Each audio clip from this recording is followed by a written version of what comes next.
எல்லாருக்கும் வணக்கம். இந்த மண்ணையும் இந்த மண்ணுக்கு என்னை ஈன்று தந்துவிட்டு இன்று விண்ணுக்கு சென்று விட்ட என் அன்னையையும் என் அப்பாவையும் என் நாக்கில் தமிழை பேச வைத்த என் தமிழ் தாயை முதற்கண் வணங்கி மகிழ்கிறேன். நெகிழ்ச்சியான மேடை. நேரம் அதிகம் எடுத்துக்கொள்ள மாட்டேன். நான் மனநல மருத்துவன். மேடையில் இருப்பவர்கள், அமர்ந்திருக்கிற நிகழ்ச்சியில் கலந்து கொண்டிருக்கிற அத்தவருடைய மனமும் என்னால் உணர முடியும். இந்த படத்தை பற்றி 2 சுவாரஸ்யமான தகவலை மட்டும் சொல்லணும். வரவேற்புரை தான் அந்த வரவேற்புரை, அதற்குள் நன்றி, அதற்குள் 2 சுவாரஸ்யமான தகவலை சொல்ல நினைக்கிறேன். அதை மட்டும் நான் சொல்ல நினைக்கிறேன். உலகம் பெரிய உலகம், ஆனால் என்னுடைய உலகம் ரொம்ப சிறுசு, மிக மிக சிறுசு. எல்லாரும் சொன்னாங்க, என்ன டாக்டர் 25 வருஷமாக ப்ராக்டிஸ் பண்ணார் ஒரு கிராமத்தில், ஒரு தென்மேற்கு அடைய பருவக்காற்று வீசக்கூடிய மேற்கு தொடர்ச்சி மலையடி வாரத்தில் ஒரு சிறிய கிராமத்து தூசிகளோடு தூசியாய் வாழ்ந்து கொண்டிருக்கிற ஒரு மருத்துவன் சினிமாவுக்குள் வருகிறானே. சினிமா எப்படி? சினிமா மிக கடினமான ஒரு விஷயமாச்சே. சினிமாவை பற்றி ஒன்றுமே தெரியாதே, எப்படி இந்த சினிமா அப்படிங்கிற மாதிரியான கேள்வி என்னுடைய நண்பர்கள், உறவுகள், நட்பு, என் பேஷண்ட்ஸ், அட்டண்டர்ஸ் எல்லாருக்கும் ஒரு வியப்பாக இருந்தது, வருத்தமாக இருந்தது. உண்மை பதிவு செய்கிறேன். எங்கள் டாக்டர் போய் சினிமாவில் ஜெயிச்சிருவாரா அல்லது சினிமாவில் தோத்து விடுவாரா, நேர்மையாக உழைச்சவரே என்ன ஆக போகுமோ தெரியலன்னு ஒரு பதட்டம், ஒரு பயம், என் மீது இருக்கிற அக்கறை. ஏனென்றால் நான் சொன்னேன், என்னுடைய உலகம் மிக மிக சிறிய உலகம். அது ஒரு அன்னை இல்லம் என்கிற ஒரு கூட்டு உலகம். அது அந்த உலகம், அந்த ஆஸ்பத்திரி, என் பேஷண்ட்டு, என் பேஷண்ட்டுடைய அட்டண்டரு, என்னை சுற்றி அந்த ஒரு 50 மரம், ஒரு 50 செடி, அந்த மரத்தில் வந்து கூடு கட்டி வாழ்கிற அழகான 2 கரிச்சாங்குருவிகள், ஒரு 10-15 அணில்கள், என்னுடைய ஒட்டை மாடியில் எங்கள் மனைவி அப்படியே ஒரு சாப்பாடு வைக்கும் சாயந்தரம், அதை சாப்பிட்டு போக வரக்கூடிய 25 காக்கா, 4 குருவி, இது மட்டும்தான் எனக்கு சொந்தமாக இருக்கும். இவ்வளவுதான் என் உலகமே. நிஜமாகவே எனக்கு வெளி உலகம் தெரியாது. மனித நோய்களை, மனம் சார்ந்த நோயாளிகளை கண்டறிந்த நான் சக மனிதனுடைய வெளி உலகத்துக்கு அதிகம் வராதவர். எப்படி இந்த திரைப்படம் என்கிற மிகப்பெரிய கடலுக்குள் போய் என்கிற ஒரு கேள்வி வந்தது. ஆனால் பார்க்கிறேன், நான் உண்மையிலேயே இந்த மயிலாஞ்சி படம் எனக்கு நிறைய அனுபவங்களை கற்றுக் கொடுத்திருக்கிறது. நிறைய உண்மைகள் அதிகம் பேசக்கூடிய மேடைகளிலே சில நேரங்கள் உண்மைகள் முழுமையாக பேச முடியாவிட்டாலும் 2 உண்மையாக சொல்ல வேண்டும் நினைக்கிறேன். மிக அருமையான ஒரு நல்ல படம். பொதுவாக நான் சொல்லுவேன், நான் பாடங்களில் நல்லதை எடுத்துக்கொள்ளுங்கள், மைனஸை தூக்கி போடுங்க அப்படின்னு சொல்லுவேன். மறுநாள் காலையில் நாம இருப்போமாங்க நம்ம யாருக்கும் தெரியாது. உலகம் நிலைத்தன்மையற்றது, மனித வாழ்க்கை இருக்கிறதுல பிளஸ் பாசிட்டிவ், நல்லதை எடுத்துக்கோமேன்னு இந்த 2 செய்தி. எப்படி இந்த அஜயன் பாலா அப்படிங்கிற ஒரு இந்த மயிலாஞ்சிங்கிற ஒரு படத்தை எடுத்தாரு. மயிலாஞ்சிக்கும் எங்கேயோ ஒரு கிராமத்தில் இருக்கிற டாக்டருக்கு என்ன தொடர்பு, இந்த அஜயன் பாலாவுக்கும் இவருக்கு என்ன தொடர்பு என்கிற கேள்வி வருகிற பொழுது நிச்சயமா சொல்ல நினைக்கிறேன். கதை சொல்வதற்காக என்னுடைய படத்துடைய ஹீரோ அறிமுகப்படுத்துகிறார். கதை ஒரு 4 கதை சொல்றாரு. மௌனமாக கேட்டுட்டு இருக்கிறேன். கதையை வந்துட்டு கேட்குறேன், இந்த ரியாக்ஷனுமே இல்லாமல் இருக்கணும்னு அவருக்கு ரொம்ப சங்கடமாக போச்சு. என்ன டாக்டர் முகத்தில் ஒரு ரியாக்ஷனுமே இல்லைனா, ஏன்னா நான் மனநல மருத்துவராக இருந்து எந்த ரியாக்ஷனும் காட்டாமல் தான் உட்காந்தாகணும், அப்படியே பழகி போயிடுச்சு. ஆனால் அப்புறம் முடிச்சதுக்கப்புறம் சொன்னேன், தப்பா எடுத்துக்காங்க தம்பி, வேற ஏதாவது கதை இருக்கான்னு. என்ன டாக்டர், என்ன மாதிரியான கதை தான் நீங்கள் விரும்புறீங்கன்னு ஒரே ஒரு விஷயம் சொன்னேன். எனக்கு பிடிச்ச டேரக்டர் நான் சொல்லிடுறேன். நான் முதல்ல எனக்கு ரொம்ப பிடிச்ச டேரக்டர் பீம் சிங் டேரக்டர் எனக்கு பிடிக்கும். அந்த காலத்தில் பீம் சிங் டேரக்டர் பிடிக்கும். ஸ்ரீதர் எனக்கு ரொம்ப இன்னும் ரொம்ப பிடிச்ச director Sridhar, Mahendran sir, Balu Mahendra sir, Balachander sir, Bharathi Raja sir, இவர்கள்லாம் எனக்கு பிடிச்ச டேரக்டர். ஏன் சொன்னேன்னா, மனித உணர்வுகளை கடத்துவார்கள். சினிமா என்கிற வெறும் பொழுதுபோக்கு ஊடகத்தை தாண்டி அதற்குள் ஒரு மனித உணர்வுகளை கடத்தக்கூடிய அது மாதிரி ஒரு கதை சொல்லுங்க தம்பின்னு சொன்னேன். நான் சொன்ன சார், அது ஒரு பல வருஷத்துக்கு முன்னாடி உள்ள கதையாச்சு சார், சொல்லலாமா சொல்லுங்க. 5 நிமிஷம் சொன்னார்.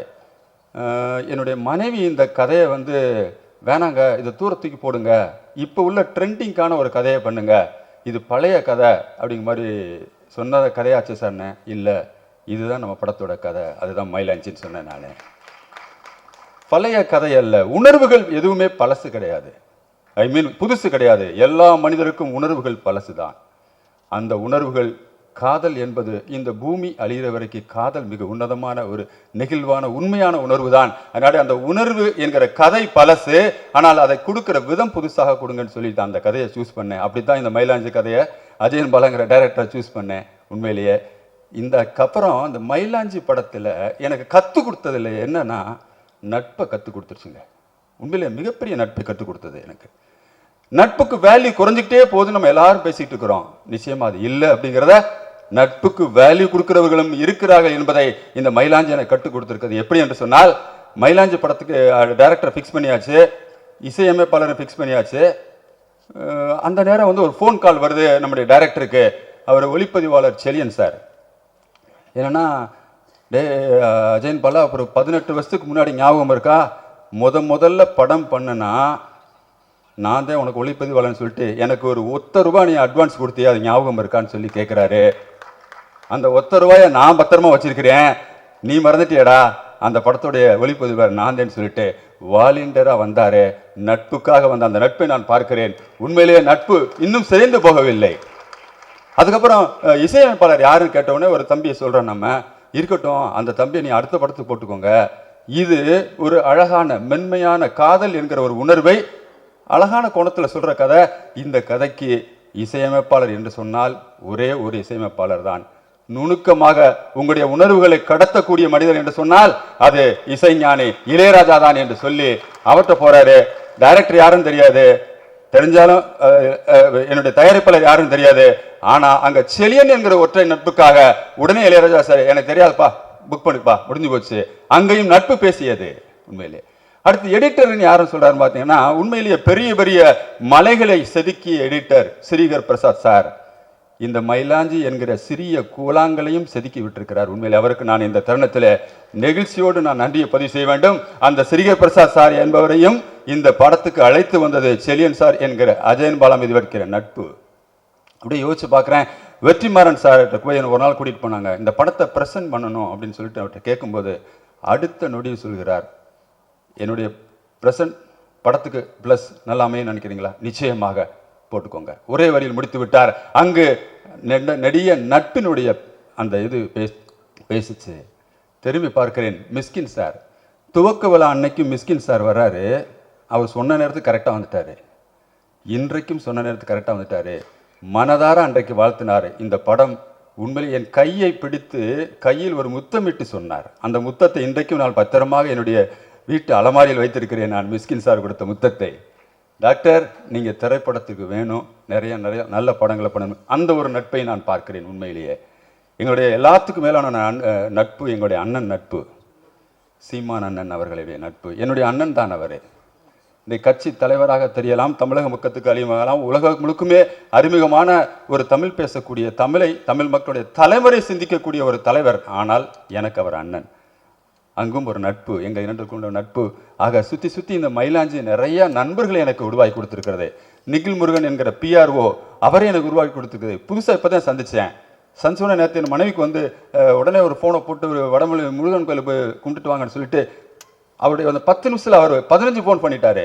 அவருடைய அர்ப்பணிப்பை பார்க்கிறேன். நல்ல நட்பு. ஆகவே இந்த திரைப்படத்தில் நட்பை தாண்டி நன்றிகளை நான் சொல்லணும், வரவேற்கணும். அத்தனை பேரை நான் வரவேற்கிறேன், கவனித்திருக்கிறேன். தனஞ்சயன் சார் அவருடைய ப்ரொடியூசர், அவருடைய பேட்டிகளாம் பார்த்துட்டேன். அழகான தமிழ் இருக்கும், நான் ரசித்து கேட்பேன் அவருடைய பேட்டி. அவர் தனஞ்சயன் சார் வந்திருக்காரு.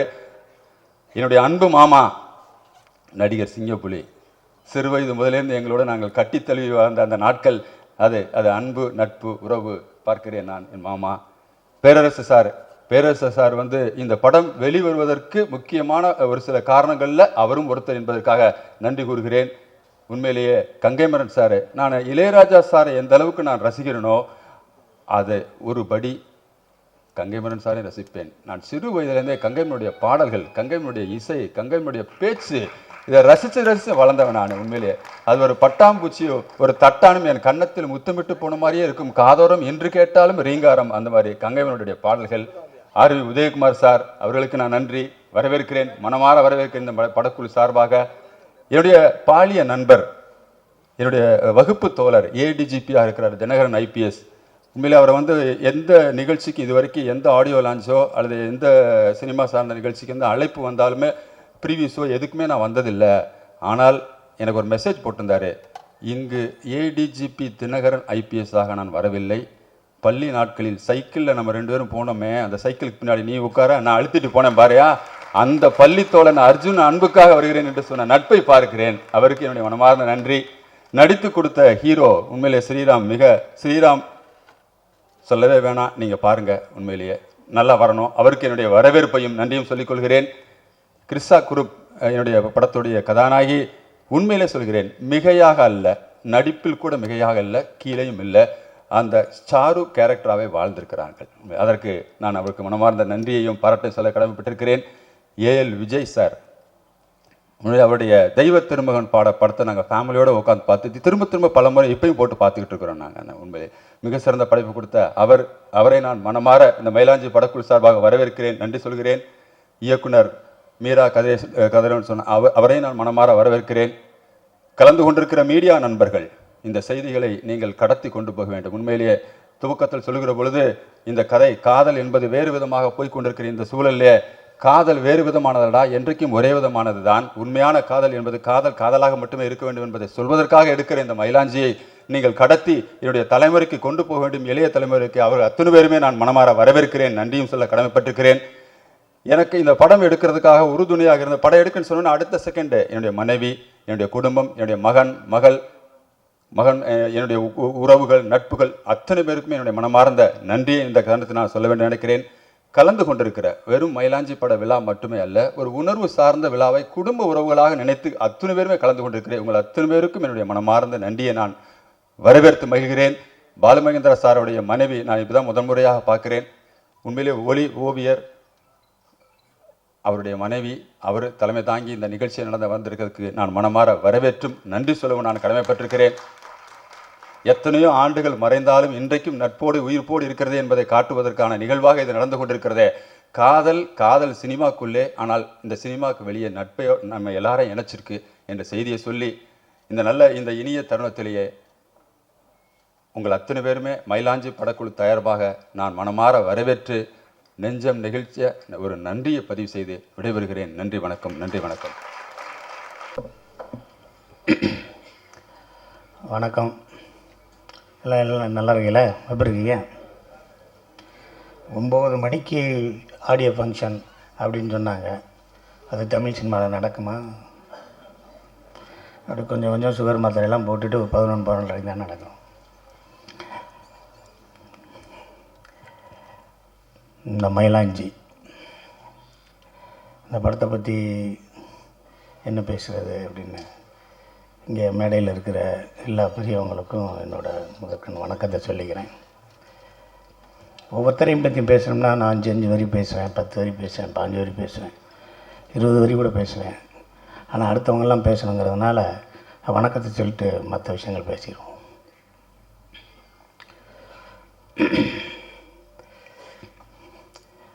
இது இந்த படத்தின் தயாரிப்பாளர் டாக்டர் அர்ஜுன் அவர்கள் என்னோட மாமா. பிரசாத்தில் ஆரம்பித்தது இப்போ தேட்டர், கமலா தேட்டர் வரைக்கும் வந்துருச்சு. வாழ்த்துக்கள் மாமா. ஒரு 8 வருஷத்துக்கு முன்னாடி 10 வருஷத்துக்கு முன்னாடி என்னென்னா, நாங்கள் இப்போ எங்கள் சொந்த ஊர் வந்து சேத்தூர், ராஜபாளையம் பக்கத்தில். அங்கே எங்கள் தாத்தாவோட அப்பா காலத்திலே நாங்கள் புலம்பெயர்ந்து அங்கே சரியாக மழையெல்லாம் பெய்ய மாட்டேங்குதுன்னு சொல்லிட்டு தேனி பக்கத்தில் பெரியவரத்தில் வந்து செட்டில் ஆகிட்டோம். மழை பெஞ்சாலும் பெய்யாட்டியும் நான் அந்த ஊரில் தான் இருப்பேன்னு சொல்லி அவங்க தாத்தா அவங்க அப்பாவோட சேத்தூரில் இருந்தார். அவங்க அப்பா தமிழ்நாடு டிரான்ஸ்போர்ட் கார்பரேஷனில் ஒரு டிரைவர், எங்கள் அப்பா தமிழ்நாடு டிரான்ஸ்போர்ட் கார்பரேஷனில் ஒரு கண்டக்டர், எங்கள் தாத்தா அதே டிரான்ஸ்போர்ட் கார்பரேஷனில் டிரைவரு, எங்கள் சித்தப்பா எலக்ட்ரீஷியனு, எங்கள் இன்னொரு சித்தப்பா அவர் வந்து ஃபோர்மேன். நாங்கள் ஒரு 4 பஸ் வச்சுருந்தோம். அதை வந்து டிவிஎஸ் கொடுத்தோம். டிவிஎஸ் தமிழ்நாடு எடுத்துருச்சு. அதனால் அவங்க கொண்டு போய் தமிழ்நாட்டில் இவங்க இந்த பஸ்ஸை கொடுத்துருக்காங்க, அதனால் அவங்களுக்கு வேலையை போட்டாங்க அப்படின்னு சொல்லி டிவிஎஸ் ரெக்கமெண்ட் பண்ணி அப்படியே தமிழ்நாடு கார்பரேஷனில் அந்த பஸ்ஸில் இருந்தோம். ஒரு சாதாரண டிரைவரோட பையன் பயங்கரமாக படித்து மதுரை மெடிக்கல் காலேஜில் சேர்ந்து ஒரு டாக்டர் ஆகி, நான் அந்த ஊரில் தான் இருப்பேன். இந்த 10 ரூபா டாக்டர், 5 ரூபா டாக்டரு, 20 ரூபா டாக்டர்னு சொல்லுவோம்ல, அது மாதிரி டாக்டர் அர்ஜுன் சார். நீங்கள் காசே இல்லாமல் கூட நம்பிக்கையாக நீங்கள் போகலாம். ஒரு பெட்டு இருக்கும், படுத்துக்கலாம், எப்போ வேணாலும் மருந்து விடுவார், எப்போ வேணாலும் சாப்பிடுவார், எப்போ வேணாலும் மருந்து கொடுப்பார். அவர் கோயிலுக்கு போனதாக சரித்திரமே கிடையாது. சாமியை பற்றி பேசின சரித்திரமே கிடையாது. அப்பா, அம்மா, பாரதியார், வள்ளுவர், அவ்வளோதான். கம்பர். அவரை ஹோட்டலில் சாப்பிட்டு, அவர் உட்கார வச்சு ஹோட்டலில் சாப்பிட்ற மாதிரி ஒரு போட்டோ காமிச்சிட்டேன். ஏன்னா நான் உங்களுக்கு 1 லட்ச ரூபா தரேன். இப்போ கீழே வச்சுருக்க தண்ணி எடுத்து அவர் ஒரு மடக்கு பிடிச்சிட்டாருன்னா உங்களுக்கு 2 லட்ச ரூபா தரேன். ஏசிலேயே கொண்டு போய் 3 மணி நேரம் உட்கார வச்சுட்டீங்கன்னா 4 லட்ச ரூபா தரேன்.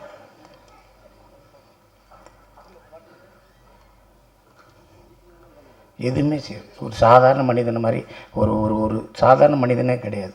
இப்போ ஒரு காமெடி அவர் வார்த்தையெல்லாம் வருதில்ல, அவங்கெல்லாம் மனித இனத்துக்கு அப்பாற்பட்டவர்கள்னு சொல்ல வருதில்ல, அது மாதிரி அவரோட தனி மனித ஒழுக்கம் வந்து அவரை மிகப்பெரிய லெவலுக்கு கொண்டு போயிருக்கு. இப்போ கூட நேற்று சென்னையிலேருந்து வந்திருக்காரு, இது சேத்தூர்லேருந்து வந்திருக்காரு. எனக்கு தெரிஞ்சு நேற்றே தயிர் சோறு புளிச்சோறு கட்டி வந்திருப்பாருன்னு நினைக்கிறேன். எங்கேயுமே சாப்பிட்ருக்க மாட்டார், இனிமேலும் சாப்பிட மாட்டார். நீங்கள் ஏதாவது ஒரு அன்பாக ஏதாவது கொடுத்துருங்க, காய் வாங்கி வச்சுட்டு பின்னாடி வச்சுக்கிறாரு, அதுக்கப்புறம் யார்கிட்டயா கொடுத்துருவார். 8 வருஷத்துக்கு முன்னாடி 10 வருஷத்துக்கு முன்னாடி என்னை பார்க்குறாரு. நான் என் குலதெய்வம் கோயிலுக்கு போகிறேன், என்கிட்ட வந்து மாமா எனக்கு ஒரு படம் பண்ணுங்க அப்படின்னாரு. பண்ணிடுவோம் மாமா, எவ்வளோ செலவாகும் அப்படின்னாரு. இவ்வளோ ஆகும் அப்படின்னா, சரி மாமா பண்ணிடலாம். அங்கேயில் எங்கள் மாமா என்கிட்ட ஒரு கதை சொல்லுவார். மாமா இந்த கதை வந்து அப்படி இருக்கு மாமா, இப்படி இருக்குன்னு 4 வருஷமாக பேசுகிறோம். இல்லை மாப்பிள்ள, அது வந்து கண்ணை பார்க்குது, காதை பார்க்குது, மூக்கை பார்க்குது, காலை பார்க்குறான், அப்படியே பின்னாடி தான் பார்க்குறேன், ஆனால் மூஞ்சியை பார்க்கல மாப்பிள்ள. மாமா ரொம்ப குழப்பறீங்க மாமா என்னைய. அப்படியே போச்சு. எனக்கே நல்லதாக தெரிஞ்சு மாமாவை வந்து நான் ஒரு சினிமாவை கூப்பிட்டு வந்து மாமாவுக்கு ஏதோ நல்லது நடந்துச்சுன்னா ஓகே, மாமாவுக்கு ஏதாவது ஒன்றுச்சுன்னா சிங்கப்பள்ளி கரெக்ட் பண்ணி டாக்டர் காலி பண்ணிட்டான்னு சொல்லிடுவாங்க. ஆக நான் லேட் பண்ணது கூட மாமாவுக்கு நல்லது. மாமா வந்து படம் எடுக்கிறேங்கனாரு, நான் எடுக்கலை. ஆனால் ஏன் எடுக்கலைன்னா அவர் சொன்ன கதையை நான் பண்ணாதனால நான் எடுக்கலை. ஆனால் அஜயன் பாலாவை சந்திக்கும்போது அஜயன் பாலா சொன்ன கதையை கேட்டிருக்காரு, அதான் எடுக்கிறாரு. அப்போ என் மாமா மேலே எனக்கு கோபம் வருமாறு தான். ஆனால் இருந்தாலும் இந்த மயிலாஞ்சிக்கு அவர் சேர்த்த ஒரு கூட்டணி இருக்க, செலியன், ராஜா சார், ஸ்ரீகர் பிரசாத் இப்படிங்கிற ஒரு மிகப்பெரிய கூட்டணி இருக்கு. இந்த கூட்டணிக்கு வந்து மாமா வந்து எவ்வளோ தூரம் சினிமாவை நேசிச்சுன்னா இந்த கூட்டணிக்கெல்லாம் நல்லது சொல்லுவார் அப்படின்னு ஒரு விஷயம் இருக்குது. சினிமாவை அதிகமாக நேசிக்கிற ஒரு கேரக்டர் அவர், ரொம்ப அதிகமாக நேசிப்பார். நான் அவரை பார்த்தேன்னா, மாமா மண்டவலிக்கு என்ன மருந்து கொடுக்குறைய, கை கால் வலுப்புக்கு என்ன செய்கிறது, தூக்க இல்லைன்னா என்ன செய்யலாம், தண்ணி அடிக்காமல் இருக்கா என்ன செய்கிறது, அப்படி இப்படிலாம் நம்ம கேட்போம். ஆனால் அதுக்கு முன்னாடி மாப்பிள்ளை ஒரு படத்துக்கு எவ்வளோ லென்த் இருக்கும், இந்த சீனை எப்படி எடிட் பண்ணுறாங்க, இந்த சீனை எப்படி டப் பண்ணுறாங்க, இந்த விஷுவல்ஸ் எல்லாம் எப்படி பண்ணுறாங்க, இது எந்த கேமராவில் எடுக்கிறாங்க, என்ன ஏது அப்படிங்கிறத டெய்லி கேட்டுகிட்டே இருப்பார். எங்கள் வீட்டிலே சொல்லுவாங்க, எவ்வளோ நேரங்க 1 மணி நேரமாக ஒரு ஆள் கூட பேசுவீங்க, யார் கூட பேசுவீங்க அப்படின்னா தயாரிப்பாளர் டாக்டர் அர்ஜுன் அவர்களோட தான் பேசுவார். நைட் 10 மணிக்கு பேச ஆரம்பிச்சா 11 மணி வரைக்கும் 12 மணி வரைக்கும் பேசுவார். நிறையா பேசுவோம். மாமாவை எப்படியாவது சினிமாவில் இழுத்து விடணும் அப்படின்னு சொல்லிட்டு காதர் பச்சா முத்துராமலிங்கங்கிற படத்தில் ஒரு ஜட்ஜு கேரக்டர் முத்தியாட்டை சொல்லி வாங்க மாமா அப்படின்னேன். எப்போ மாப்பிள்ள வரணும்னா 5 மணிக்கு வாங்க மாமா காலையில், நீங்கள் அங்கேருந்து வரணும் அப்படின்னு, கொஞ்சம் லேட் ஆகிடும் வாங்க, உங்களுக்கு தான் ஃபர்ஸ்ட் ஷாட் இருக்குன்னு 5:30 வந்துட்டார். நம்ம ஆளுங்க மதியானம் தான் எடுத்தாங்க,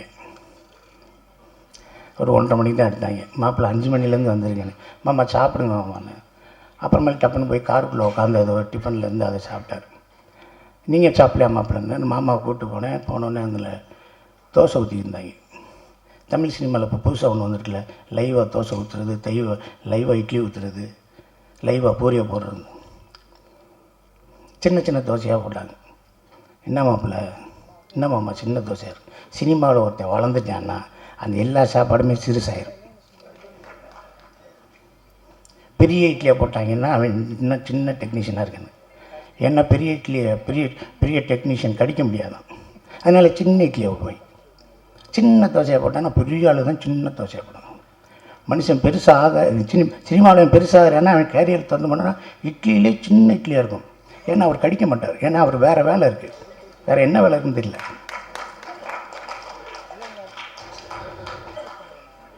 போன உடனே தோசை ஊற்றிருந்தாங்க, ஒரு தோசை ஊற்றுங்கண்ணே, தோசை ஊற்றுனாங்க. அப்புறம் இன்னொரு லைட்மேன் வந்தார். அண்ணே ஒரு வெள்ளைக்கருவு மட்டும் ஊற்றி ஒரு தோசையை போடுங்கன்னாங்க. அதையும் பார்த்தாரு. அண்ணே வெள்ளைக்கருவு மஞ்சள் கருவு கொஞ்சம் கலக்கி வெங்காயத்தோடு சேர்த்து ஊற்றுங்கன்னாங்க. அதையும் பார்த்தாரு. ஏன் மாமா இப்படி ஒவ்வொருத்தருக்கும் தோசை சுடுவாங்களாண்ணா அப்படின்னு நினச்சேன். மாமா இன்னும் 2 வருஷம் லேட் ஆகும் போல படம் எடுக்கிறது.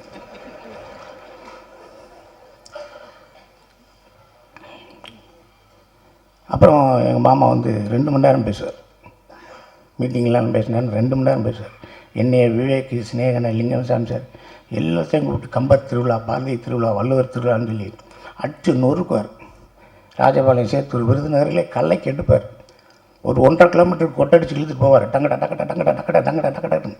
மாமா வேர்க்குது மாமா, இருந்தாலும் பரவாயில்ல வாங்க மாப்பிள்ள அப்படின்னு சொல்லி இழுத்துட்டு போய் பெரிய மீட்டிங்கை போட்டு தாய் தந்தையர்களை பேச வச்சு அதை வச்சு இதை வச்சு எம்பி எம்எல்ஏ எல்லாம் கூப்பிட்டு பெருசாக பண்ணிடுவார். ஆனால் எங்கள் மாமாட்ட ஆரியாவை பார்த்து இன்னும் ரெண்டு தடவை வாய்தாக்கு வரலன்னு வச்சுக்க, உன்னை இதுக்கு உள்ளே வைப்பேன், உள்ளே எடுத்துக்கு உள்ளே வச்சுருவேன் தெரியுமா அப்படின்னு சொல்லணும். மாமா திணறி வேர்த்து விறுவிறுத்து தனியாக போய் அழுது கதவை பூட்டி சிரித்து, மாப்பிள்ளை நான் இப்படியே கிளம்பிடுறேன், பைபாஸில் இந்த பக்கம் போயிடுறேன், இல்லை சர்வீஸ் ரோட்டில் ஏறலைன்னு சொல்லி அவரை சமாதானப்படுத்தி பேச. இந்த படம் அவருக்கு வந்து எங்கள் சில்லியன் சார் சொன்ன மாதிரி அர்ஜுனன் பேர் 10 அர்ஜுனன் பேர் 10ங்கிற மாதிரி. மாமா எல்லா விஷயங்களுமே கஷ்டமான விஷயங்கள் தான், எல்லாமே கஷ்டமான விஷயங்கள், எதுவுமே ஈஸி இல்லையா? உங்களுக்கு தெரியாதா? வந்தோடனே ஒரு ஆளுக்கு ஒரு ஊசி போட்டு எல்லாம் அனுப்பிச்சிங்க. கொஞ்சம் எரியா, 4 நாள் எரியா, 2 ஊசியை போடியா, பேசாமல் எரியா, கையக்கால் கட்டுப்படியா, ஒரு நாள் கஞ்சி குடியா, ஒரு நாள் பார்லி அரிசி போடியா அப்படின்னு சொல்லித்தானே நீங்கள் சௌரியப்படுத்தினீங்க. அதே மாதிரி தான் மாமா அது.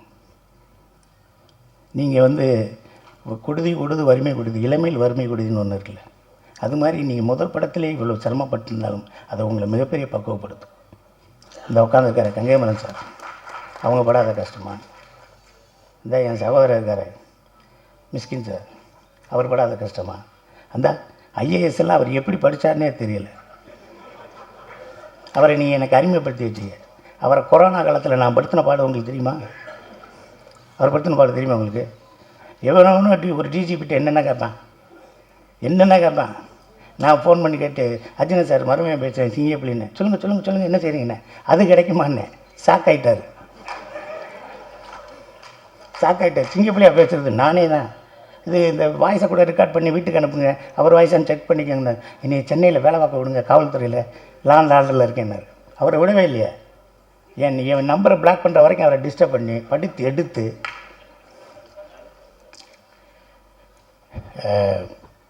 அன்னைக்கு நடந்து போயிட்டுருக்கையில் அந்த 1 ரூபாயை தூக்கி இவர் 1 ரூபா கொடுத்தாராம், அவரை 1 ரூபாயை வச்சுக்கிட்டாராம். அந்த காசை வச்சுக்கிட்டு எப்படி இருந்தீங்க? இன்கம் டேக்ஸ் ரேட்டெல்லாம் வந்தால் என்ன ஆயிருக்கும்? நானும் எத்தனையோ பேரோட நடந்து போகிறேன், என்கிட்ட தான் 10 ரூபா வாங்கிட்டு போகிறாங்க, எனக்கு ஒருத்தன் கூட காசு கொடுக்கல. தமிழ் சினிமாவில் ஒரே ஒரு விஷயம், பெரிய இயக்குநர்கள்ட்ட இருந்தால் படம் கிடைக்கும். அடுத்து எங்கள் அன்னை சீமான் என்னை வீட்டில் வெங்காயம் உரிச்சா படத்தில் டைரக்டர் ஆகிடலாம். நீங்கள் ஒன்றுமே வேணாம், எங்கள் அண்ணன் வீட்டில் போய் தினம் போங்க, சாப்பாடு போடுவார், அது போடுவார், இதை போடுவார். சாப்பாடுன்னு சாதாரண சாப்பாடெலாம் கிடையாது. ஒரு தடவை என்ன செஞ்சார், பாலா சார்கிட்ட வேலை பார்த்துக்கிட்டு இருக்கேன், அன்னை சீமான் என்னை வீட்டுக்கு போயிட்டேன். மத்தியானம் சாப்பிடுவோம்டா அண்ணாரு. நான் சாப்பிடுவேன்னே. சரி ஏதாவது வாங்கிட்டு வந்துடு, நான் சாப்பிட்டு வந்தேன், வா காலையில் ஒய்எம்சி வாக்கிங் போகலாம், ஓடணும்டா நீ அப்படின்னு கூப்பிட்டு போயிட்டார். மதியானம் போய் சாமி வாங்கிட்டு விடானாரு.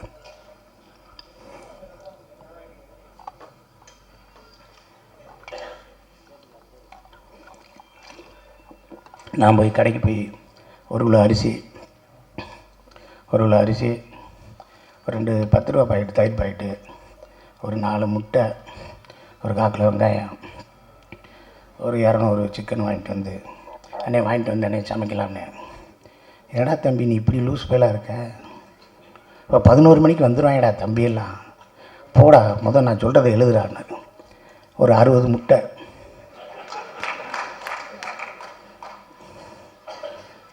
6 கிலோ கோழிக்கறி, 4 கிலோ மட்டனு, அந்த இது மாதிரி இருக்கும்டா, வரகரிசி மாதிரி இருக்கும்டா, அது 2 கிலோ வாங்குடா. சின்ன வெங்காயம் ஒரு 5 கிலோ வாங்குடா. பச்சை மிளகா வாங்குடா. இல்லை 3 லிட்டர் தயிரை வாங்குடா. அந்த பொம்பளை பிள்ளைகிட்ட சொல்லி ஒரு 30 பேர் சாப்பிட்ற மாதிரி ரசம் வைக்க சொல்கிறா. இல்லை அவனுக்கு ரசம் தானே பிடிக்கும், சாப்பிட மாட்டான்டா. இந்த கொஞ்சம் போல் பழைய சோறு தான் தனியாக வைக்க சொல்கிறா, அந்த தயிரை தனியாக வைக்க சொல்கிறா, அந்த மோர் வெங்காயத்தை வைக்க சொல்கிறா. சின்ன வெங்காயம் நிறைய பேர் சாப்பிடுவாங்கடா. இதை இல்லாமல் 60 முட்டையை வைக்க வைடா பார்த்தாதுரா பாடுறா அப்படின்னா. அதே மாதிரி 3 மணிக்கு வந்தாக எங்கேருந்து வர்றாங்கன்னே தெரியாது, எப்படி சாப்பிட்டு போகிறாங்கன்னே தெரியாது. தட்டை கூட கழுவாமல் போயிடுவாங்க. நான் கூட சொன்னேன், என்ன அவனுக்கு தட்டை கழுவி சொன்னேன், விரு அவனுக்கு வேறு வேலை இருக்கும்டா, போய் தொலைகிறான்டா, தட்டுதான்டா நம்ம கழுவும்டா, அதையும் ஒய்எம்சி போன உடற்பயிற்சியாக நினச்சிக்கணும்டா விட்றா. போனீங்கன்னா நாமத்துக்குமாரிலேருந்து அத்தனை பாடலாசிரியர் வருவார், அத்தனை இயக்குனர் வருவார், அத்தனை ஒளிப்பதிவாக வருவார். நீங்கள் எங்கேயும் போய் ஒவ்வொருத்தர் வீட்டு கதவை தட்டி வாய்ப்பெல்லாம் கேட்க வேணாம். அன்னை வீட்டில் உட்காந்துக்கிட்டே இருந்தாலே வாய்ப்பு வந்துடும். அந்த மாதிரி ஒருத்தர் எங்களுக்கு கிடைச்சது. நாங்கள் சென்னையிலே இருந்து போராடி வர்றதுக்கான ஒரு வாய்ப்பாக இருந்துச்சு. அண்ணனை பற்றி அண்ணனும் செல்லியனும் அப்படியே கோடம்பாக்கத்துலேருந்து அப்படியே நடந்தே போகலாம். வாய்ப்பே வரலன்னு செல்லியன் சார் சொன்னான். சொல்லிடலாமா? செல்லியன் சார் சொல்லிடலாமா? ஐயோ ரொம்ப கஷ்டமாக இருக்குமே. நம்ம ஒரு பெண்களாக பிறந்திருந்தா வாய்ப்பு கிடச்சி பெரிய ஆள் ஆயிருக்குமோ, நடிகை ஆகிருக்கலாமா அப்படின்னு எங்கள் அண்ணன் கேட்டிருக்காரு. அதுக்கு செல்லியன் இருக்கும் அப்படின்னா, அதுக்கு எங்கள் அண்ணன் சொல்லியிருக்காரு, நீங்கள்லாம் பெண்ணாக பிறந்தா செவப்பாக பிறந்துடுவேன், நல்லா பிறந்திருந்தேன்னா கருப்பாக பிறந்துடுவேன், அப்பயும் எனக்கு பிரச்சனைண்டா அப்படின்னு. இதெல்லாம் மயிலாஞ்சி ஷூட்டிங் அப்போ தனியாக நின்று பேசிக்கிறீர்கள், நாங்களாம் சிரிச்சுக்கிட்டு இருப்போம். செகண்ட் ஷெட்யூல் போகல, என்ன சிரிக்கிறீங்கன்னு கேட்டுக்கிட்டே இருப்பாங்க. ஸோ அவர்களுக்கும் அவர்களுக்கான பந்தம். ஒரே அறையில் ஒரு நாள் 10 நாள் பேசலாம், 20 நாள் பேசலாம், 2 மாதம் பேசலாம், 3 மாதம் பேசலாம். 4 வருஷம் 5 வருஷம் 6 வருஷம் பேச முடியுமா? எங்கள் அண்ணன் சீமான் அண்ணன், Chezhiyan sir, director Bala sir, Arthur Wilson, Jeyamohan, Ramakrishnan, இப்படியே உட்காந்து பேசிக்கிட்டே இருப்போம். 100 படம் பார்த்து ஒரு நல்ல படம் எடுக்க முடியாது. ஒரு படத்தை 100 தடவை பார்க்கணும்டான்னு எங்கள் அண்ணன் தான் சொல்லுவார். ஓடுன ஒரு நல்ல படத்தை 100 தடவை பாடுறா, நல்ல படத்தை பாடுறா. இங்கே அந்த ஃபெஸ்டிவல் போகிறது, அந்த ஃபெஸ்டிவல் அதெல்லாம் தூக்கி எறியல, ஒரு படம் பாடுறா. உலகத்தில் சத்யஜித், ஜேம்ஸ் காமரூன், அவன் இவெல்லாம் சொல்லாதடா. இந்த பக்கத்தில் உட்காந்துருக்கேன்டா தம்பி பாலா பேரை சொல்கிறா, பாலுமேந்திர சார் பேரை சொல்கிறா, பீம்சின் பேரை சொல்கிறா, பால் நீலகண்டன் பேரை சொல்கிறா, இல்லை டைரக்டர்டா, பெரிய டைரக்டர்டா எம்ஜிஆர் பேரை சொல்கிறா, அப்படி தான் சொல்லுவார். அது போட்டதற்குரிய இத்தனை பேர் இருக்காங்க. கங்கைரமன் சாரை என் படத்தில், ரெட்டு படத்தில், அஜித் படத்தில் நடிக்க சொல்லி அவர்கிட்ட போய் கேட்டேன். அவர் நான் ஆஃபீஸ்க்கே வரேன்ப்பா அப்படின்னாரு. ஆஃபீஸில் வந்தேன், கதையெல்லாம் சொன்னேன். எப்படிப்பா நான் பண்ணிடுவேண்ணா வச்சுருவேண்ணா அப்படின்னாரு. நீங்கள் பண்ணாலும் பண்ணாட்டியும் உங்களை பண்ண வச்சுருவேன் சார்னு. அது ஏதோ டேட்டு பிரச்சனை, அதனால் பண்ண முடியாமல் போச்சு. எங்கள் அண்ணன் சாரி, என் சகோதரன், என் மூத்தவர், மதிப்புக்குரிய போற்றுதலுக்குரிய மிஸ்கின் சார், நான் 12 மணிக்கு ஐ லவ் யூ சொல்கிற ஒரே ஆள் அவர் தான். கேட்பார், என்ன சாப்பிட்ட அதை மட்டும் சொல்லும்பார். இல்லை நான் 12:30 மணிக்கு பேசுகிறீங்களே அதை அப்படிம்பார். என்றைக்காவது ஒரு இடத்துல போய் கற்றுக்கலாம் அப்படின்னு போவோம்ல, அது மிஸ்கின் சார் தான். நான் சைக்கோவில் பண்ணேன். ஒரு சைக்கோவில் அந்த த்ரில்லர் கேரக்டரை வரட்டி போகையில், என்னை காரை விட்டு இறங்க போகையில் ஒரு சின்ன சீக்வன்ஸ் சைலண்ட்டாக இருக்கும். அப்போ தேட்டர் ஆடியன்ஸ் எல்லாம் கற்றுனாங்க, சிங்கப்புலி இறங்கிறாத உன்னை கொன்றுவான், சிங்கப்புலி இறங்கிறாத கொன்றுவான்னாங்க. நான் இறங்கினேன், அதே மாதிரி அந்த சீக்வன்ஸில் என்னை காலி பண்ணிடுவாங்க. அப்போ சொன்னாங்க தேட்டரில், இறங்காத கொன்றுவான்னு சொன்னேன்னு சொன்னாங்க. அதே ஆளுங்க தான் 2.5 வருஷம் கழிச்சு மகாராஜா படம் பார்த்தாங்க. படம் பார்த்துக்கிட்டு இருக்கையில் என்னை பற்றி தெரிஞ்சோன்னே, இன்னமாடா நிற்கிற அவனை கொள்றான்னு. அதே 100 ரூபா கொடுத்தேன்னா இங்கே 120 ரூபா கொடுத்து என்னை கொள்ள சொன்னாங்க. ஒரு பெட்டி நிறையா கோயம்புத்தூரில் இருக்க எல்லா மாலுக்கும் கூப்பிட்டு போகிறார். இந்த கேப் உனக்கு பிடிக்குதான்னு 10 கேப் வாங்குறாரு. அந்த கேப்பு மொத்தமே ஒரு 5000 ரூபா ஆயிடுச்சு. கோட் வாங்குறாரு, ஷர்ட் வாங்குறாரு, ஷூ வாங்குறாரு. இல்லை பேசாமல் இருங்க, உங்களை நான் அழகாக காட்ட போகிறேன்னாரு. அதில் வெற்றி பெற்றாரா சரியான எனக்கு தெரியல. நம்ம அழகாக இருந்தால் தானே இருக்கும். ஆனால் என்னை வச்சு அந்த சைக்கோ படத்தில் ஒரு நல்ல கேரக்டர் விட்டார். தினமும் ஷூட்டிங் முடிஞ்சோடனே சிங்கப்பிள்ளை நான் ஒரு கை தட்டுங்க அப்படின்னாரு. ஷூட்டிங் முடிஞ்சோடனே நான் இன்றைக்கி உங்களுக்கு முடிஞ்சிச்சுன்னே போயிட்டு வாங்கினேன் நல்லபடியான. போய் ஏறுறேன், காஸ்டியூமர் ஒரு பெட்டியோடு வர்றார், பெரிய பெட்டியோடு. நான் போட்டிருந்த பேண்ட்டு, சட்டை, டிஷர்ட்டு, ஷார்ட்ஸு, கீட்ஸு, கேப்பு இப்போ எல்லாத்தையும் வச்சு அண்ணன் உங்களுக்கு கொண்டு போய் சொன்னார்னாரு. இல்லை சார் ப்ரொடக்ஷன் ஹவுஸ் ஆரம்பிச்சிட்டாரு, அவருக்கு நிறைய தேவைப்படும், அவரை வச்சுக்கிற சொல்லுங்கள். எனக்கு வேணாம், ஒரு அடையாளத்துக்கு 2 சட்டை எடுத்துருவாங்க. இல்லை சார் அவர்கிட்ட பேச முடியாது சார், காரில் ஏறி போயிட்டே இருங்கன்னார். இந்த ஒவ்வொரு நிகழ்வுகள் தான் நம்மளை சினிமாவில் இன்னமும் இருக்க செய்யுது. இந்த படத்தை எடுத்த தயாரிப்பாளர் அர்ஜுன் சார் அவர்களுக்கு எங்கள் மாமா அவர்களுக்கும் எல்லாருக்கும் நான் நன்றியே சொல்லிக்கிறேன். லால்குடி இளையராஜா இந்த படத்தில் நாடு படத்தில் வேலை பார்த்தோம், இந்த படத்தில் வேலை பார்த்தோம். எனக்கு தெரிஞ்சு இளையராஜா, லால்குடி இளையராஜா வந்து நேர்மையின் மறுஉருவம். ஏதாவது ஒரு விஷயத்தை சொல்லி அந்த செட்டை போடுங்க, இந்த செட்டை போடுங்கன்னா இந்த செட்டுக்கு இவ்வளோ தான் ஆகும், நீங்களே வந்து செலவழிங்க, நீங்களே பார்த்துங்க, எனக்கு 5 பைசா தேவையில்லை அப்படின்னு சொல்லக்கூடிய ஒரு மிகப்பெரிய ஆள் எங்கள் அண்ணன் தனஞ்சய அண்ணன், ஆர் விஜயகுமார் சார் அவர்களுக்கும், பேரரசு அவர்களுக்கும், எல்லாருக்கும், அம்மா அவர்களுக்கும் எல்லாருக்கும் நன்றியை சொல்லிக்கிறேன். இந்த படத்தை ஊடகவியல் எல்லோரும் சேர்ந்து ஒரு நல்ல நிலைக்கு, ஒரு உன்னதமான ஒரு விஷயமாக கொண்டு போங்க. எழுத்தாளர் கல்கி சொன்ன மாதிரி ஒரு நல்ல விஷயத்தை எல்லாரும் பார்க்கணுங்கிறதுக்காக நல்லபடியாக எழுதுங்க. ஒரு கெட்ட விஷயத்தை எல்லாருக்கும் போய் சேரக்கூடாதுங்கிறதுக்காக அதுக்கு பொங்கி எழுந்து கூட தவறை சுட்டி காட்டுங்க என்று சொல்லி இந்த வாய்ப்புக்கு நன்றி கூறி அமர்கிறேன். நன்றி, வணக்கம். மன்னிச்சிக்கங்க. காலை வணக்கம். பேரன்புக்குரிய என்னோடது அஜயன் பாலா. நான் சினிமாவுக்கு வரும்போது என்னுடைய சினிமா அறிவை உரசி பார்க்குறதுக்கு சில நண்பர்கள் இருப்பாங்க.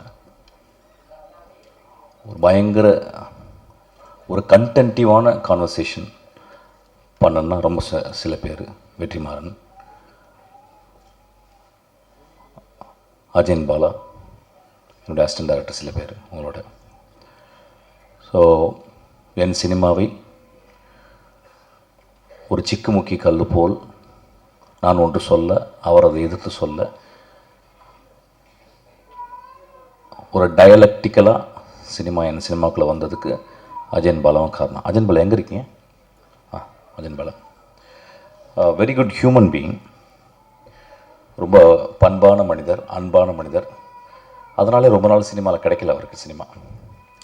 இந்த சினிமாவில் நிறைய ரொம்ப தேவையில்லாமல் நல்லவங்க இருப்பாங்க. ஆக்சுவலாக அது மீரா கதிரவன் மாதிரி ஆக்சுவலி ரொம்ப ஹானஸ்ட்டு, அவங்களுக்குள்ள ஒரு இன்னசென்ஸு இதெல்லாம் வச்சுக்கிட்டு இருப்பாங்க.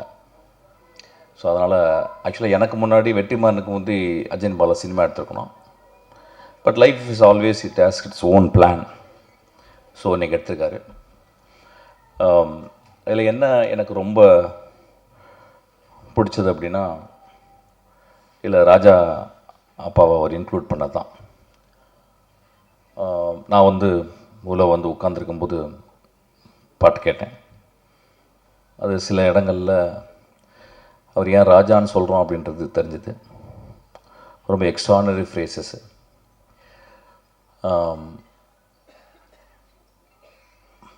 செலியன் எப்பயுமே சொல்லுவார், நாங்கள் சினிமா ட்ரை பண்ணும்போது ஒரு பெரிய பானையில் தான்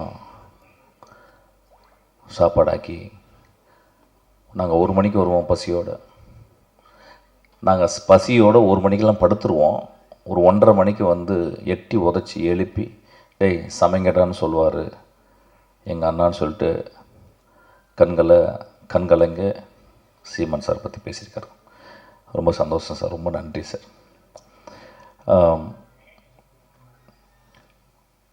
உங்களை சொல்ல போதெல்லாம் செலியனும் சில நண்பர்களும் அழுகிறத பார்த்துருக்கேன். இந்த இயற்கை உங்களை பத்திரமா பார்த்துக்கணும்னு நான் கேட்டுக்கிறேன். ப்ரொடியூசர் வரும்போது சொன்னார் நட்பு அப்படின்னாரு. வேறு துறைகளில் நட்பு இருக்கான்னு தெரியல, ஆனால் சினிமா துறை மாதிரி ஒரு நட்பை போற்ற ஒரு துறை உலகத்தில் எதுவுமே கிடையாது. சினிமாவுக்குள்ள கதைகள் சொல்கிறது அது ஒரு தனி, அது சமூகத்திற்காக அது ஒரு பெரிய சம்பாஷணை. சமூகத்தோடு பேசணும், நான் கண்டறிந்த விஷயங்களை சமூகத்துக்கு பகிர்ந்துக்கணும் அப்படின்னு சொல்கிறது ஒரு ஃபில்ம் மேக்கருடைய பாயிண்ட் ஆஃப் வியூ. நான் ஒரு பெஸ்ட்டு விஷயத்தை நான் கஷ்டப்பட்டு சம்பாதிச்ச, ரொம்ப கஷ்டப்பட்டு சிறுக சேமித்த பணத்தை ஒரு நல்ல விஷயத்துக்காக மக்கள்கிட்ட திருப்பி கொடுக்கணும் அப்படின்றது ஒரு ப்ரொடியூசர் பார்வை. ஒரு நடிகையும் நாங்கள் அந்த ஒரு கலை படைப்பை நாங்கள் எப்படி நேசிக்கிறோம், அந்த கலை படைப்பில் அந்த கதாபாத்திரங்களாக நாங்கள் மாறி நான் மக்கள்கிட்ட போய் சேர்றோம். ஸோ நீங்கள் சினிமாவை பற்றி எந்த ஆஸ்பெக்டில் பார்த்தாலும் அது ஒரு கிரேட்டர் குட்டாகவே இருக்கும். ஆனால் அதுக்குள்ளே ஒரு எக்ஸ்ட்ரானரி விஷயம் என்னென்னா அவருடைய நட்பு.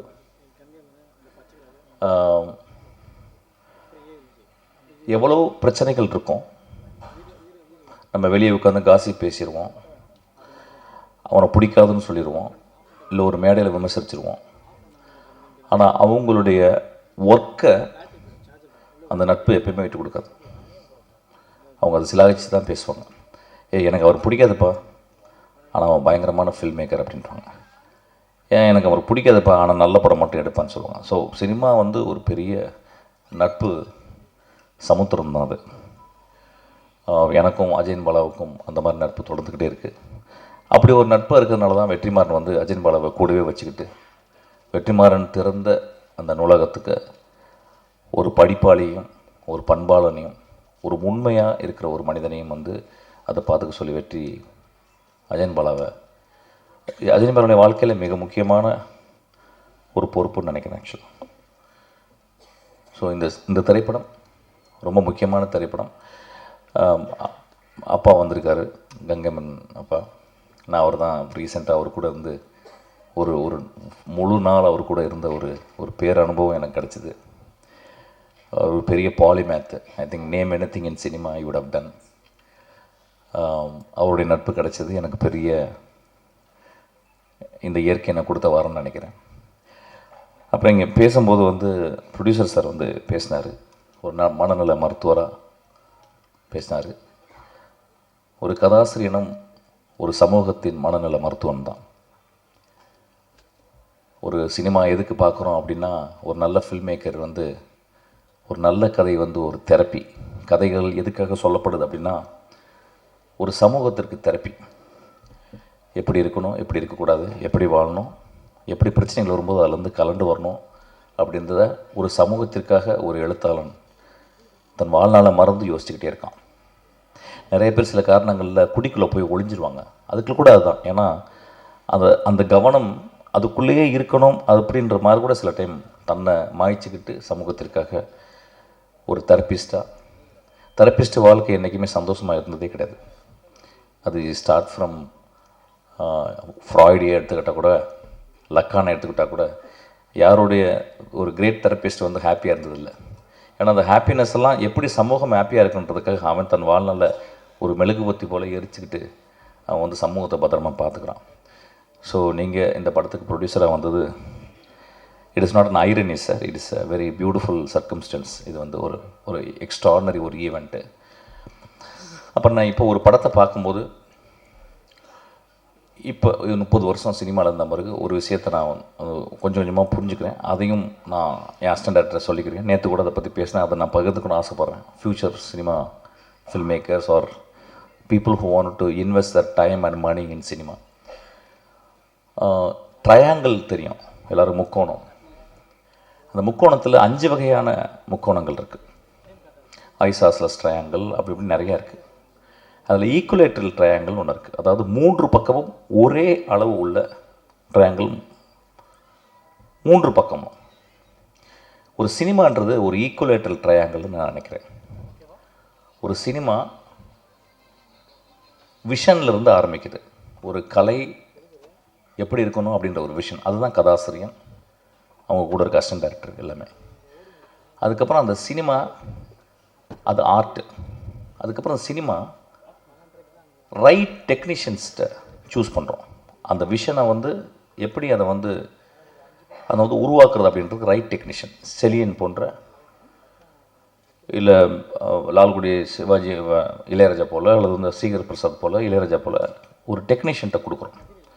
அந்த செகண்ட் அந்த ட்ரையாங்கிளுடைய பக்கம் வந்து கிராஃப்ட்டு. அந்த 3வது பக்கம் இந்த 2ஐயுமே பாசிபிள் ஆக்குற ப்ரொடியூசர்ஸ். அதாவது தான் கஷ்டப்பட்டு சம்பாதிச்ச பணம். ஒரு சினிமா அந்த 3 பக்கமும் சரியான முறையில் இருக்கணும். கலைப்படைப்பு மட்டுமே முதன்மையாக இருந்து அது போனால் அது ஒரு ஆர்ட் சினிமா ஆகிடும். அது பாராட்டப்படும். ஆனால் வந்து அது அந்த தேவையை வந்து அது வந்து அந்த 2 பக்கம் இருக்க தேவையை அது பூர்த்தி செய்யதில்லை. கிராஃப்ட்டு மட்டுமே இருக்கும் பட்சத்தில் அது வந்து அடுத்த 2 பக்கங்களும் தேவையில்லாமல் போயிடுது. வெறும் வணிகம் மட்டுமே இருக்கும் பட்சத்தில் அது ஒரு நாளாந்திர படைப்பாக மாறுகிறது. இந்த 3 பக்கங்களும் அது சரியாக இருக்கும்போது அது ஒரு எக்ஸ்ட்ரானரி படமாக அது மாறுது. அது ஃப்யூச்சர் ஜெனரேஷன்ஸ் வந்து அது ரொம்ப ரொம்ப இம்பார்ட்டண்ட்டாக இருக்கணும்னு நான் நினைக்கிறேன். இது வந்து கொஞ்சம் அது என்ன காரணம், நாங்கள் சினிமாவுக்கு வரும்போது சினிமா வந்து ஒரு பெரிய கனவாக மட்டுமே இருந்தது. ஆனால் இன்றைக்கி அப்படி கிடையாது. இன்றைக்கி சினிமா வந்து ஒரு சினிமா எடுக்கிறது 365 சினிமா எடுத்த ஒரு தமிழ்நாட்டில் இன்றைக்கி வந்து 30 சினிமாக்கள் எடுக்கப்படுகிறதான்னு அது ஆச்சரியம். அந்த 30 சினிமாக்களில் ஒரு 5 சினிமா வந்து ரிலீஸ் ஆகுதா அப்படின்றதே ஒரு பெரிய ஆச்சரியம். ஸோ நெக்ஸ்ட் ஜெனரேஷன் வர்ற சினிமாக்காரங்க, ப்ரொடியூசர்ஸ் எல்லாருமே எப்படி பிளான் பண்ணோன்னா, ஒரு ப்ரொடியூசர் ஒரு 3 படமாக பிளான் பண்ணணும். அந்த அர்ஜுன் சாருக்கு சொல்கிறது அப்படி தான் வந்து ஒரு படம் அப்படின்றது வந்து ஒரு எக்ஸ்பீரியன்ஸு. 2வது படம் வந்து break even and learning the craft. 3வது படம் that with all this experience, with all this insights and with very important patience and finding the right technician and the visionary will get back the money. So இது வந்து நான் வந்து ரொம்ப முக்கியமான ஒரு observation நான் சொல்கிறேன். இது வந்து தனஞ்சயன் சாருக்கு ரொம்ப சந்தோஷமாக இருக்குன்னு நினைக்கிறேன் ஆக்சுவலாக. அது அதுக்கப்புறம் வந்து எனக்கு கொஞ்ச நேரத்துக்கு முந்தி பேசின ஒரு மனிதரை பற்றி நான் பேசணும். சிங்கமொழி சார் நான் ரொம்ப ஆராதிக்கிற ஒரு மனிதன். ஒரு தமிழக வாழ்க்கையை, தமிழ் வாழ்க்கையை ஒரு சுமக்கிற ஒரு பெரிய பானைன்னு சொல்லுவேன் அவர். ஆக்சுவலாக 12 மணிக்கு நல்லா ஃபுல் ட்ரிங்க்கில் என்னை கூப்பிடுவார். மோஸ்ட் ஆஃப் த டைம் நானும் ட்ரிங்க்கில் தான் இருப்பேன் ஆக்சுவலாக.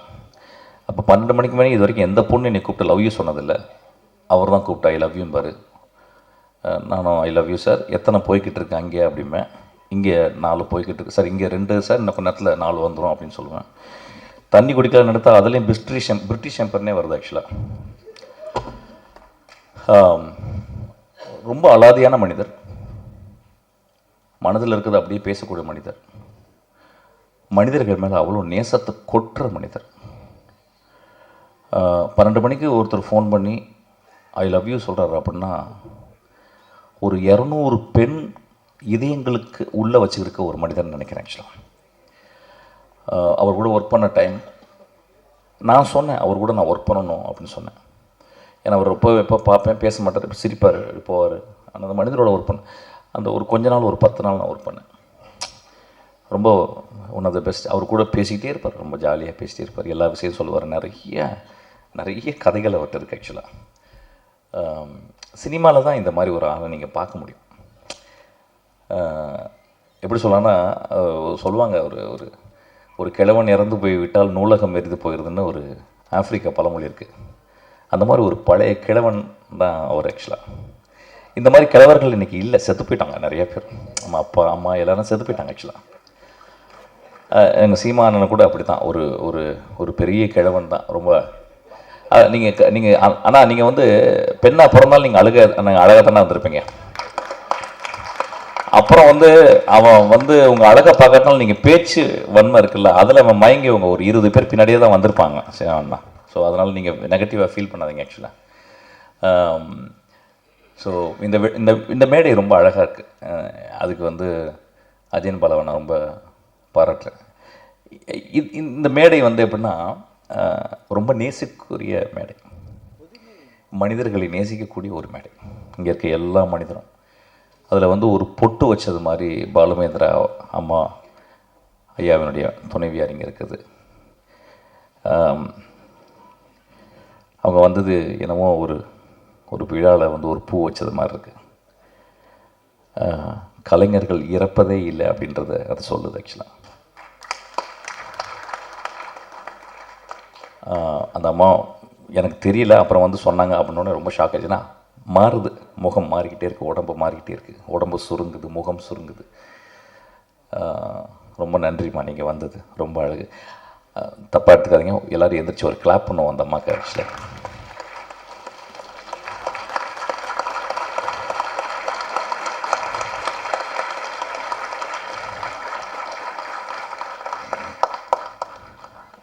எஸ், அதாவது சினிமாக்காரனுக்கு வாடகை கொடுக்க மாட்டான்,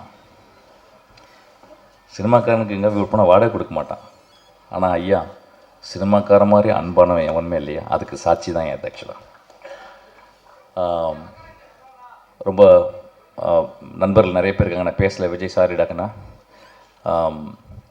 அப்புறம் அந்த படத்தில் நான் சில காட்சிகள் பார்க்கும்போது செல்லியன் ரொம்ப நாளைக்கு அப்புறம் வந்து ஒரு பயங்கர டான்ஸ் ஆடியிருக்கார். ஆக்சுவலி வெரி விஷுவலி பிரெத் டேக்கிங்கான இருந்துச்சு. I am looking forward to see the whole movie. அப்புறம் ராஜா சார் பற்றி ஒரு பாட்டு கேட்குறது அப்படின்றது, இன்னைக்கு காலைல எந்திரிச்சு ஷாப்பேனுடைய ஃபஸ்ட்டு நக்டூன் கேட்டேன். ஆக்சுவலாக பி ஃப்ளாட் மைனருடைய நக்டூன்னு கேட்டேன். நிறைய பேர் வந்து இது ஒரு ராஜா சார் பேசுகிறதுக்காக, ஏன்னா வாழ்நாளில் பேசுகிறதுக்கு ஒரு அழகு வேணும்ல, ஏன் பேசுகிறதுக்கு ஒரு காரணம் இல்லை. நான் எப்பயுமே டெய்லி நான் அப்படி ஒரு வரும்போது நான் ராஜா சாரை பற்றி பேசுவேன். இன்றைக்கி என்னுடைய மனசில் வந்ததை உங்கள்கிட்ட பகிர்ந்துக்கணும்னு ஆசைப்பட்றேன். ஏன் அந்த மனிதன் இவ்வளவு காலகட்டம் இருந்தும், இந்த படத்தில் ஒரே ஒரு ஃப்ரேஸ் கேட்டேன், அதை என்னால் திரும்பி ரீகலெக்ட் பண்ண முடியல. ஒரு பியூட்டிஃபுல் ஃப்ரேஸு. அந்த ஃப்ரேஸ் எப்படி அவரால் க்ரியேட் பண்ண முடியுது? 50 வருஷம் ஒரு இசையமைப்பாளர் 5 படம் பண்ணிட்டாவே உள்ளே இருக்க எல்லா டியூனும் எக்ஸாஸ்ட் ஆகிடுது, இல்லாமல் போயிடுது, ட்ரை ஆகிடுது. ஒரு 50-55 வருடங்கள். ஆனால் ஆக்சுவலாக அவர் ஒர்க் பண்ண ஆரம்பிச்சது 70 வருடங்கள். ஒரு 70 வருடங்களாக ஒரு மனிதனுக்கு அந்த கேணி ஏன் வற்றவே இல்லை, அந்த ஊற்று எப்படி வற்றவே இல்லைன்னா ரொம்ப ஆச்சரியமாக இருக்குது. தெர் ஆர் 2 ways ஆஃப் ஃபில்மே கிரேட் கம்போசர்ஸ் இருக்காங்க. எப்படின்னா ஹார்ட் ஒர்க் பண்ணிக்கிட்டே இருக்கிறது, அதுக்கப்புறம் இன்ஹரண்ட்டாகவே அவங்களுக்கு வந்து ஒரு அஃபினிட்டி டுவர்ட்ஸ் கிரேட்டர் ஆர்ட் இருக்கும். அந்த மாதிரி பார்த்தீங்கன்னா ஷோஸ்டகோவிச், நான் படித்தது நான் கேட்டதில் Shostakovich, Beethoven primarily, Bach, Mossad,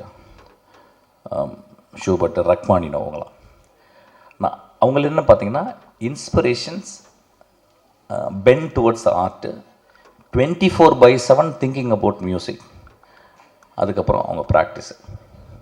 இப்போ நான் சொன்ன எல்லாத்தையுமே நம்ம ஊரில் இருக்க ராஜா சார் பண்ணிக்கிட்டே இருக்கார். 24/7 அவர் அந்த இசையிலே இருக்கிறார். எனக்கு நல்ல ஞாபகம் இருக்குது. ஓனாய் ஆட்டுக்குட்டி நான் வந்து யூகேயில் இருக்கேன். அவர் பார்க்குறாரு. அப்போ என் தம்பியை வந்து என்ன பண்ணிட்டேன், பின்னாடி இருந்து அவர் பார்ப்பாரா, வீட்டில் தான் பார்த்தாரு, சின்ன டிவியில் டபுள் பாசிட்டிவ் பார்க்குறாரு. என் தம்பியை பின்னாடி இருந்து அவர் கை சோஃபாவில் வச்சுருப்பார்றா, அந்த கையை மட்டும் வீடியோ எடுத்துக்கிறேறா அப்படின்னு. அவனுக்கு புரியல. அவர் படம் பார்த்துட்டே இருக்காரு. ராஜா சார் உட்காந்து படம் பார்த்துருக்காரு. என் தம்பி பின்னாடி உட்காந்து வீடியோ எடுக்கிறான். ஒரு 10 இடத்துல அவர் கை அப்படின்னுச்சு. அது என்னென்னா அவர் கீ கண்டுபிடிக்கிறார் 10 இடத்துக்கு. அப்போ நான் சொன்னேன் தம்பிட்டு, இந்த படத்தில் எக்ஸ்ட்ரானரி மியூசிக் இருக்குன்னு. அவனுக்கு ஒன்றுமே புரியல. அப்புறம் நான் வந்தேன், அவன் ஃபோன் பண்ணார். என்னடா இப்படி பண்ணி வச்சுருக்க, ஒரு மாதிரி இப்படி ஒரு குழப்பமும் பண்ணி வச்சுருக்க, நல்லா இருக்குடா, புதுசாக இருக்குது, சரி எனக்கு ரொம்ப வேலை கொடுத்துருக்கு அப்படின்னு சொல்லிட்டு இப்படி திரும்புகிறாரு. நான் வீடியோவில் பார்க்குறேன், இப்படி திரும்புகிறாரு. திரும்பிட்டு போனவர் பின்னாடி ஒரு கை இருக்குது, ரைட் கை என்னது இப்படி ஆட்டுறாரு. எனக்கு தெரிஞ்சு ஒரு கம்போஷன் உருவாயிருச்சுன்னு சொல்லிட்டு. What I'm trying to say that man, எனக்கு நான் ஒரு 100 வயசு வாழணுன்னா அது தேவையில்லை நினைக்கிறேன். 25 வருஷத்துக்கு பிடிங்க அவர் கொடுத்துடலான்னு நான் கேட்குறேன். Thank you so much. ரெண்டே வார்த்தை மட்டும் இல்லைம்மா, பாவம் எல்லாம் பசிக்குதில்ல சார். எல்லாம் என்ன பேச வேணான்ட்டாங்க, அதனால நன்றி. நான் பேசல சார். இல்லை பரவாயில்ல, டைமாக தான் பார்க்குறேன் எல்லாருடைய இதுக்காகவும். ஏன்னா முக்கியமாக நம்ம நானே எதிர்பார்த்துருக்கிறது அருமைக்குரிய சீமான் அவர்களுடைய பேச்சை கேட்கணுன்ட்டு தான் எதிர்பார்த்துட்ருக்குறேன். ஆகவே அவர் இந்த நேரத்துக்கு தகுந்த மாதிரி அவர் அடிக்க போகிற அடியை பார்த்து மயங்கணுன்றதுக்காக காத்திருக்கிறேன். உங்கள் கொள்கைப்படியே, உங்கள் ரூல் படியே நீங்கள் வாங்க சார். ஆக்சுவலி நல்ல பிளானிங். என்கிட்ட எதுவும் இல்லைம்மா பெருசாக பேச, நன்றி மட்டும் தான் சொல்ல போகிறேன்னாரு. அதை தான் இப்போது சார் பண்ணிட்டார் அப்படின்னு நினைக்கிறேன். இப்போது மயிலாஞ்சு படத்துடைய இசைத்தட்டை திருமிகு அகிலா பால மகேந்திரா அவர்களும் திரு கங்கை அமரன் அவர்களும் வெளியிட மேடையில் இருக்கக்கூடிய சிறப்பு விருந்தினர்கள் மற்றும் பள்ளக்குழுவினர் இணைந்து பெற்றுக்கொள்வார்கள்.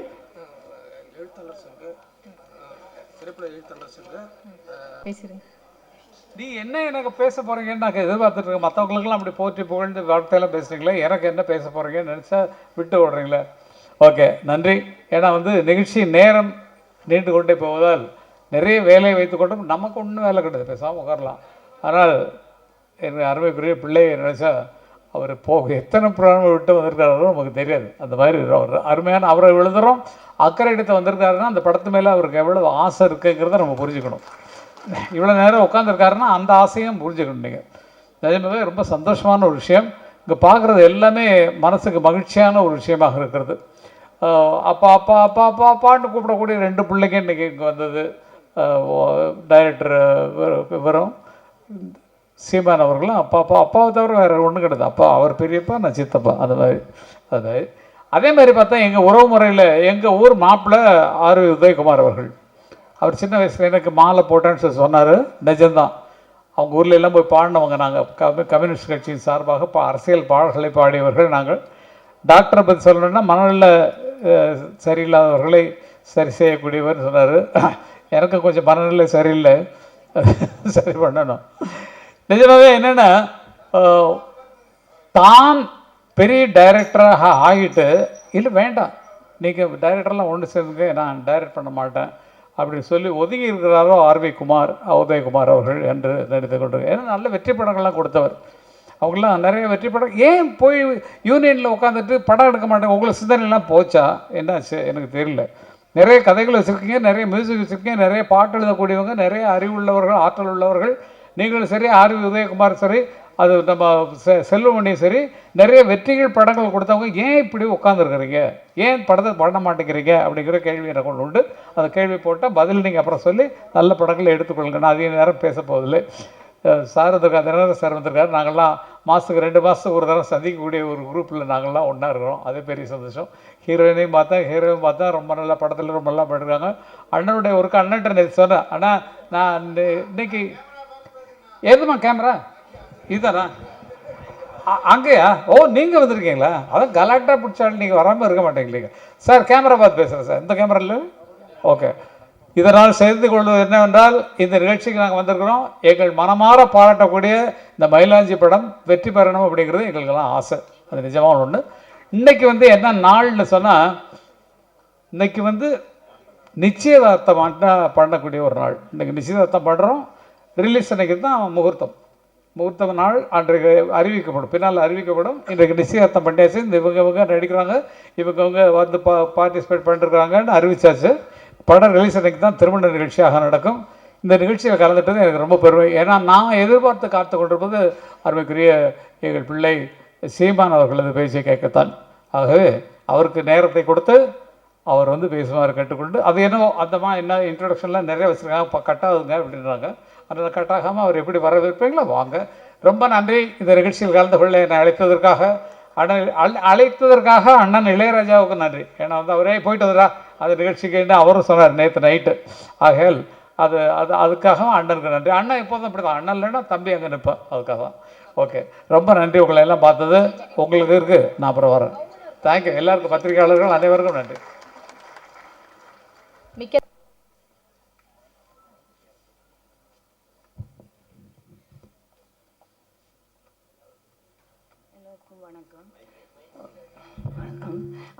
அஜயன் பாலா என்னோட வீட்டுக்கு எல்லா பாட்டுகளும் போட்டு காமிச்சார். ரொம்ப நல்லா இருந்தது. அவர் படம் மயிலாஞ்சி வெற்றி பெற வாழ்த்துகிறேன்.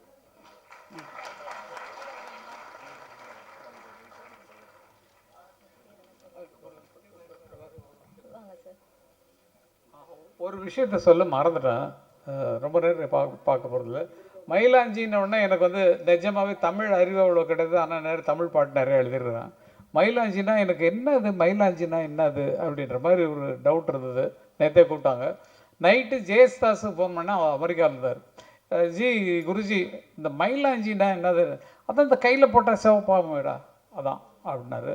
அது என்னென்னா 10 வயசில் நாங்கள் அண்ணன் இளையராஜா நாங்கள்லாம் சேர்ந்து குமிழியில் எங்கள் ஊர் பக்கத்தில் அங்கே மலையாள படம் ஒன்று பார்த்தோம்.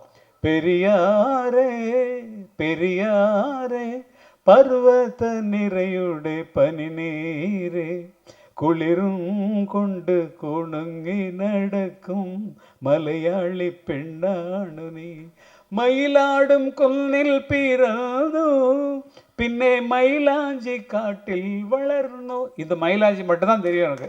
கேட்ட உடனே சொன்னார், கையில் போடுற மருதாணிடா அதுன்னாரு. அதை சொல்லி அறிவியலைகளுக்கு அறிவு கொடுத்தறதுக்கு நிறைய பேர் இருக்காங்க, அதை சொல்லிக்கணும். அது இல்லாமல் என்னுடைய பாடல் ஒழிக்காமல் இந்த நிகழ்ச்சி இருக்கக்கூடாது அப்படிங்கிறதுக்காக நான் வந்தேன். ஓகே ஓகே, ஒரு நாளைக்கு இந்த கல்யாணத்தன்னைக்கு நம்ம வச்சுக்கலாம் ஒரு கச்சேரி நல்லா. தேங்க்யூ. நிறைய பேர் பேச வேண்டியிருக்கு, நிறைய பேர் பேச வேண்டியிருக்கு, சொல்லி நிறைய பேசினேன். நிறைஞ்ச மனசுக்குலாம் நன்றி. டைம் ஆகிடுச்சு.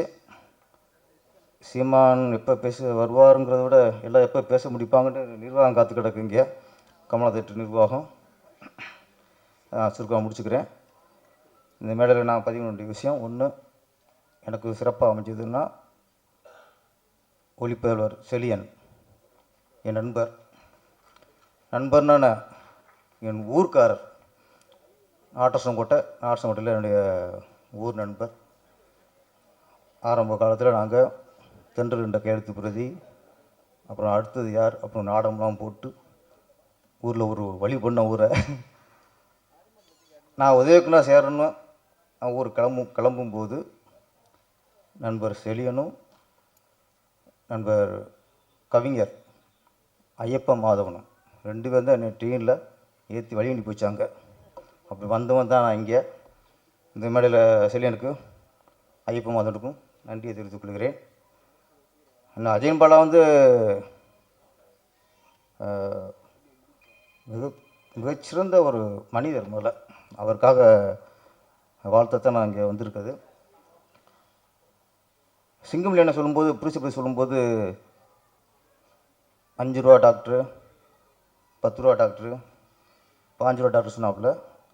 5 ரூபா டாக்டர் சொல்லுங்கள், 5 ரூபா டாக்டர் சொல்லுங்கள், 10 ரூபா டாக்டர் சொல்லிடாதீங்க. 10 ரூபானாலும் இன்றைக்கி பிரச்சனை, 10 ரூபான்னு சொல்ல முடியாது இன்றைக்கி. அதனால் சிங்கம்ண்ணே, நீங்கள் 10 ரூபான்னு சொல்லி அவர் மாட்டி விட்டுறாதீங்க, உங்களுக்கு அதிகம் பண்ணிடுவாங்க பார்த்து. மாதிரி இவர் அஜயன் பாலா செலியனுக்கு 1 ரூபா கொடுத்தாரு. நான் ஒரு 10 ரூபா கொடுத்துருக்கலாம், அங்கேயும் பிரச்சனை தான். 11 ரூபா கொடுத்துருக்கலாம். செலியன் நானும் சேராதுக்குன்னா இவங்களுக்கு ஓகே. அஜயன் பாலாவுக்கு ஒரு பாலமந்திர மாதிரி ஒரு ஆள் வேணும். பேரரசுக்கு செட் ஆகாது. எஸ்பி முத்துராமனுக்கு எப்படி பாபு சார் மாதிரி ஆளோ, எப்படி எஸ்பி முத்துராமனுக்கு நான் பைசா தான் அடிப்பாங்க. அது மாதிரி நமக்கு செட் ஆகாது. திருப்பி ஒன்று நீங்கள் மாறிங்க, இல்லை நான் மாறிக்கணும். செலியன் அஜயன் பாலா பற்றி சொல்லணும்னா சினிமாவில் 2 வகை தான் டைரக்டரில். ஒன்று படைப்பாளி, இன்னொருத்தர் படிப்பாளி ப்ளஸ் படைப்பாளி. இந்த மிஸ்கின் சார், வெற்றிமாறன் இவர்களெலாம் படிப்பாளி ப்ளஸ் படைப்பாளி. அந்த வகையில் தான் அஜயன் பாலா அவர்களும். நிறைய இலக்கியங்கள் படிப்பவர், நிறைய கதைகள் படிப்பவர், நிறைய படிச்சுட்டு இன்றைக்கி ஒரு டேரக்ஷன் வந்திருக்கிறாரு. அதில் கண்டிப்பாக இந்த மயிலாஞ்சி மிகப்பெரிய வெற்றியடைய என்னுடைய வாழ்த்துக்கள். நன்றி, வணக்கம். எல்லாருக்கும் வணக்கம். தேங்க்யூ. ஃபர்ஸ்ட் நீங்கள் இவ்வளோ பேஷண்ட்டாக இருக்கீங்க. So thanks a lot. நான் நிறைய பேசலை, பட் தேங்க்யூ அஜயன் சார் எனக்கு இந்த படம் கொடுக்கறதுக்காக. செழியன் சாரோட ஃப்ரெண்ட்ஸில் எனக்கு நடிக்க கிடைச்சத இந்த வாய்ப்பை எனக்கு ரொம்ப ரொம்ப like I am very grateful for it. Ilaiyaraaja சாரோட மியூசிக்கில் இது என்னோட 2வது படம். இதுக்கு முன்னாடி கிளாப் பண்ணியிருந்தேன். அதில் எனக்கு ஒரு 400 மீட்டர் அத்லீட் கொடுத்த ஒரு மியூசிக்கும், இதில் ஒரு ரொமான்டிக் மியூசிக்லும் it's beautiful to be a part of சாரோட music. And even thank you Sriram, he's been a wonderful co-actor. So thanks a lot. எல்லா ADsக்கும் ப்ரொடக்ஷன் டீமுக்கும் எல்லாருக்கும் நன்றி. Thank you. மாணவர்கள் நிறைய படத்துக்கு சப்போர்ட் பண்ணி ஜெயிக்க வச்சுருக்கீங்க. ஸோ இந்த படத்தையும் நீங்கள் ஜெயிக்க வைக்கணும். கண்டிப்பாக உங்களுக்கு இந்த படம் பிடிக்கும்னு நம்புகிறோம். இந்த படத்துக்கு சப்போர்ட் பண்ணுங்கள். வந்திருந்த எல்லாருக்குமே ரொம்ப ரொம்ப நன்றி. Thank you so much.